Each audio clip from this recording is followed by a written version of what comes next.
ராஜஸ்தான் மாநிலத்தை சேர்ந்த ஜெகதீஷ் சென்னை 7 கிணறு பகுதியில் உள்ள நாட்டு பிள்ளையார் கோவில் தெருவில் வசித்து வருகிறார். யானைகவுனி பகுதியில் தங்க நகை பட்டறை நடத்தி வரும் இவர் வழக்கம் போல் கடையில் இருந்தார். அப்போது அங்கு வந்த 2 பேர் தங்க காசு வேண்டும் என கூறியுள்ளனர். இதனை அடுத்து தங்க காசுகளை ஜெகதீஷ் காண்பித்தபோது கண்ணிமைக்கும் நேரத்தில் அவரை இருவரும் பாட்டிலால் தாக்கியதோடு மயக்க மருந்து ஸ்ப்ரேவையும் அடித்து உள்ளனர்.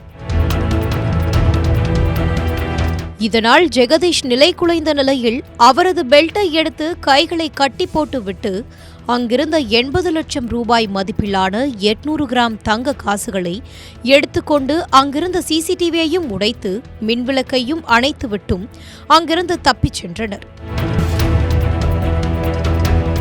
சிறிது நேரத்திற்கு பின் தள்ளாடியபடி ஜெகதீஷ் வெளியே வந்ததை பார்த்து அங்கு வந்த பக்கத்து கடைக்காரர்களிடம் நடந்தவற்றை கூறியுள்ளார்.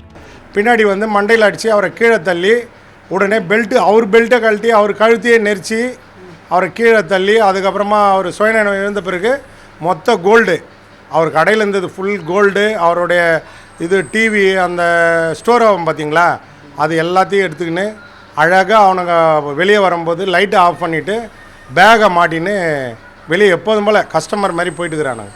கொள்ளையர்கள் தாக்கியதால் மயக்கமடைந்த ஜெகதீஷ் நீண்ட நேரம் மயக்கத்தில் இருந்ததாகவும் இதனால் கூச்சலிட முடியாததால் கொள்ளையர்கள் எளிதாக தப்பி சென்றதாகவும் தெரிகிறது.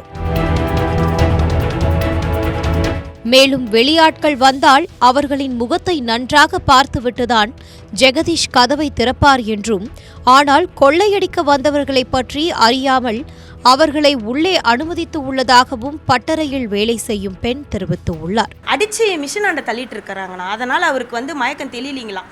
தெளிஞ்சதுக்கு அப்புறம் தாக்கா நான் கதவை ஓப்பன் பண்ணி வெளியே வந்தேன், எனக்கு அதுக்கு முன்னாடி உள்ள என்ன பண்ணாங்கன்னு எனக்கு தெரியாது அப்படின்னு சொன்னாருண்ணா. அதே மாதிரி வெளியே யாருன்னா வந்தாலும் நல்ல முகத்தை பார்த்துட்டு தான் ஓப்பன் பண்ணுவார்.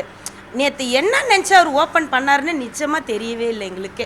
இதையடுத்து ஜெகதீஷை அவரது சகோதரர் சேத்தன் ராஜீவ்காந்தி அரசு மருத்துவமனையில் அனுமதித்தார். இது குறித்து அளிக்கப்பட்ட புகாரை அடுத்து வழக்கு பதிவு செய்த போலீசார் அப்பகுதியில் இருந்த சிசிடிவி பதிவுகளை கொண்டு கொள்ளையர்களை தேடி வருகின்றனர். முதற்கட்ட விசாரணையில் கொள்ளையர்கள் ஹிந்தியில் பேசியதும் கொள்ளையடித்துக் கொண்டு உடையை மாற்றிக்கொண்டு அங்கிருந்து தப்பி சென்றதும் தெரியவந்துள்ளது.